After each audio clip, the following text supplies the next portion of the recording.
Sir ನಾವು ಹೇಗೆ ನಮ್ಮ ಕಿಡ್ನಿ ಹೆಲ್ತ್ನ ಕಾಪಾಡ್ಕೊಳ್ತೀವಿ 10,000 ಪೀಪಲಲ್ಲಿ ಒಂದು ಕಿಡ್ನಿ ಬೆಳವಣಿಗೆನೇ ಇರಲ್ಲ. ಅದು ಅಮೇಝಿಂಗ್ ಕಿಡ್ನಿ ಅಂತ ಯಾಕೆ ಹೇಳ್ತೀವಿ ಅಂತ ಹೇಳಿದ್ರೆ ಆ ಕಿಡ್ನಿ ಸುಮಾರು ಕೆಲಸಗಳನ್ನು ಮಾಡುತ್ತೆ body. Excess of sodium potassiums ಎಲ್ಲ ಇರುತ್ತೆ.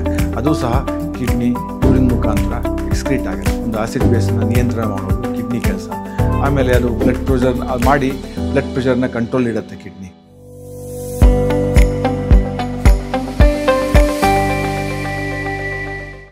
ಹೇಳ್ತಾರೆ ಸರ್ ನಾವು ಹೇಗೆ ನಮ್ಮ ಕಿಡ್ನಿ ಹೆಲ್ತ್ನ ಕಾಪಾಡ್ಕೊಳ್ಳೋದು. ಕಿಡ್ನಿ ಸರ್ ಅಮೇಝಿಂಗ್ ಅಂತ ಹೇಳ್ತೀವಿ. ಯಾವುದೇ ವ್ಯಕ್ತಿಯಲ್ಲಿ 2 ಕಿಡ್ನಿ ಇರುತ್ತೆ ನಾರ್ಮಲ್ ಆಗಿ. ಒಬ್ಬೊಬ್ಬ ವ್ಯಕ್ತಿಯಲ್ಲಿ 1,000 ಪೀಪಲಲ್ಲಿ ಆರ್ 10,000 ಪೀಪಲಲ್ಲಿ ಒಂದು ಕಿಡ್ನಿ ಬೆಳವಣಿಗೆನೇ ಇರಲ್ಲ. ಸಾಲಿಟ್ರಿ ಕಿಡ್ನಿ ಅಂತ ಹೇಳ್ತೀವಿ, ಒಂದೇ ಕಿಡ್ನಿ ಇರುತ್ತೆ.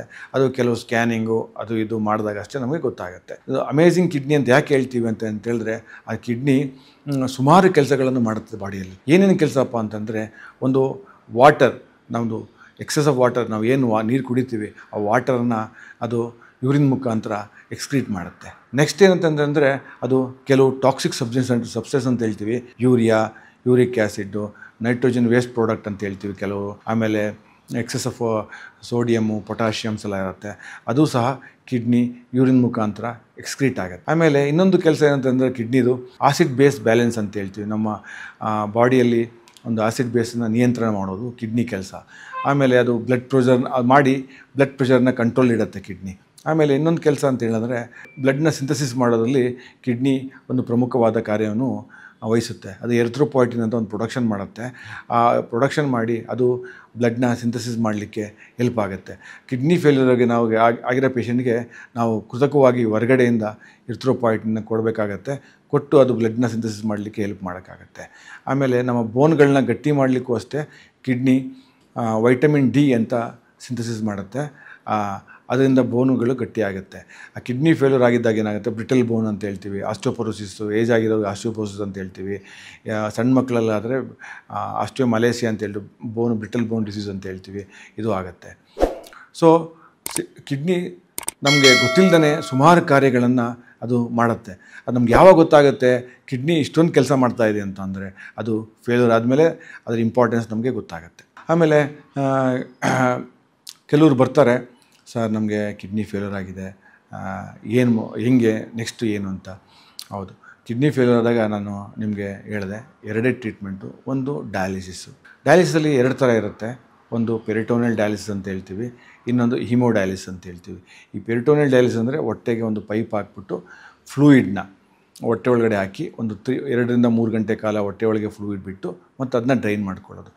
ಅದನ್ನು ಏನಕ್ಕೆ, ಅದು ಕೆಲವ್ರಿಗೆ ಈಗ ಏನಕ್ಕೆ ಯೂಸ್ ಮಾಡ್ತೀವಿ ಅಂತ ಹೇಳಿದ್ರೆ, ಕೆಲವರು ಆಫೀಸ್ ಗೋಯಿಂಗ್ ವರ್ಕರ್ಸ್ ಇರ್ತಾರೆ, ಮತ್ತು ಕೆಲವರಿಗೆ BP ಸರಿಯಾಗಿ ಡಯಾಲಿಸಿಸ್ ಮಾಡುವಾಗ BP ನಿಯಂತ್ರಣ ಆಗಲ್ಲ.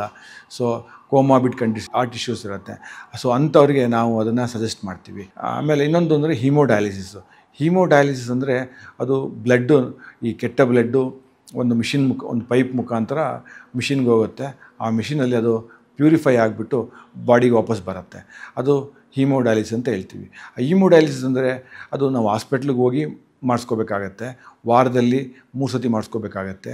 ಈ ಸಿಟ್ಟಿಂಗ್ ಬಂದು 3.5 hours 4 hours ಆಗುತ್ತೆ. ಆ ಮಿಷಿನಲ್ಲಿ ಎಕ್ಸೆಸ್ ಆಫ್ ವಾಟರು ಮತ್ತು ಕೆಲವನ್ನ ಟಾಕ್ಸಿಕ್ ಮೆಟೀರಿಯಲ್ನ ಅದರಿಂದ ತೆಗಿಬೇಕಾಗತ್ತೆ. ಬಟ್ ಇಷ್ಟೆಲ್ಲ ತೆಗೆದ್ರೂ ನಾವು ರೀನಲ್ ರೀಪ್ಲೇಸ್ಮೆಂಟ್ ಥೆರಪಿ ಅಂತ ಹೇಳ್ತೀವಲ್ಲ, ಬಟ್ ಅದು ಮಾಡಿದ್ರೂ ಕೆಲವು ನಾವು ಹೊರಗಡೆಯಿಂದ ಅದು not equivalent to the normal kidney ಅಷ್ಟು ಅದು ಕೆಲಸ ಮಾಡಲ್ಲ, ಅದು ಯಾವುದೇ ಥರ ಆದ್ರೂ. ಅದಕ್ಕೆ ಏನು ಮಾಡಬೇಕು ಅಂತ ಹೇಳಿದ್ರೆ, ಹೊರಗಡೆಯಿಂದ ಈಗ ಆಸಿಡ್ ಬೇಸ್ ಬ್ಯಾಲೆನ್ಸ್ ಮಾಡಲಿಕ್ಕೆ ಕೆಲವು ಪದಾರ್ಥಗಳು ಕೊಡಬೇಕಾಗತ್ತೆ, ಮತ್ತು ಬ್ಲಡ್ ಸಿಂಥಸಿಸ್ ಮಾಡಲಿಕ್ಕೆ ಇಂಜೆಕ್ಷನ್ ಕೊಡಬೇಕಾಗತ್ತೆ, ಮತ್ತು ಬೋನ್ ಗಟ್ಟಿ ಇರೋದಕ್ಕಾಗಿ ಒಂದು ಟ್ಯಾಬ್ಲೆಟ್ಗಳು ಕೊಡಬೇಕಾಗತ್ತೆ. ಮತ್ತು ಓವರಾಲ್ ಕ್ವಾಲಿಟಿ ಆಫ್ ಲೈಫು ಅಷ್ಟೇನು ಚೆನ್ನಾಗಿರಲ್ಲ ಕಂಪೇರ್ ಟು ಟ್ರಾನ್ಸ್ಪ್ಲಾಂಟು. ಏನು ವಾರದಲ್ಲಿ 3 ಸರಿ ಬರಬೇಕು, ಮತ್ತು ಅವ್ರ ಜೊತೆ ಆ ಕಂಪ್ನಿ ಇರ್ತಾರೆ, ಮತ್ತು ಡಯಾಲಿಸಿಸ್ ಮಾಡಿಸ್ಕೋಬೇಕು. ಡಯಾಲಿಸಿಸ್ ಅದರದ್ದೇ ಆದ ಕಾಂಪ್ಲಿಕೇಶನ್ಸ್ ಇರುತ್ತೆ. ಮತ್ತು ಓವರಾಲ್ ಲೈಫ್ ಎಕ್ಸ್ಪೆಕ್ಟೆನ್ಸಿ ಅಂತ ಹೇಳ್ತೀವಿ, ಅದು ಡಯಾಲಿಸಿಸಿಂದ ಕಡಿಮೆ ಇರುತ್ತೆ. ಅದು ಯಾಕೆಂದರೆ over a period of time ಡಯಾಲಿಸಿಸಿಂದ ನಮಗೆ ಸುಮಾರು ಕಾಯಿಲೆಗಳು ಬರೋಕ್ಕೆ ಸ್ಟಾರ್ಟ್ ಆಗುತ್ತೆ.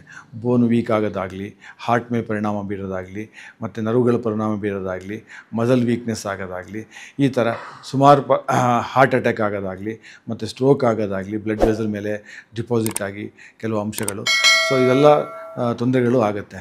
ಅದ್ರ ಬದಲು ನೆಕ್ಸ್ಟ್ ಆಪ್ಷನ್ಸ್ ಏನಂದರೆ ಕಿಡ್ನಿ ಟ್ರಾನ್ಸ್ಪ್ಲಾಂಟ್. ಲೇಟೆಸ್ಟ್ ಹಾಗೂ ಇಂಟ್ರೆಸ್ಟಿಂಗ್ ಸುದ್ದಿಗಳಿಗಾಗಿ ಬಾಸ್ ಟಿವಿ ಕನ್ನಡ ಚಾನೆಲ್ನ ಸಬ್ಸ್ಕ್ರೈಬ್ ಮಾಡಿ. ಹಾಗೆಯೇ ಬೆಲ್ ಐಕಾನ್ ಪ್ರೆಸ್ ಮಾಡಿ. ಇದರ ಜೊತೆಗೆ ಫೇಸ್ಬುಕ್, ಇನ್ಸ್ಟಾಗ್ರಾಮ್, ಎಕ್ಸ್ನಲ್ಲೂ ಮಿಸ್ ಮಾಡದೆ ಫಾಲೋ ಮಾಡಿ.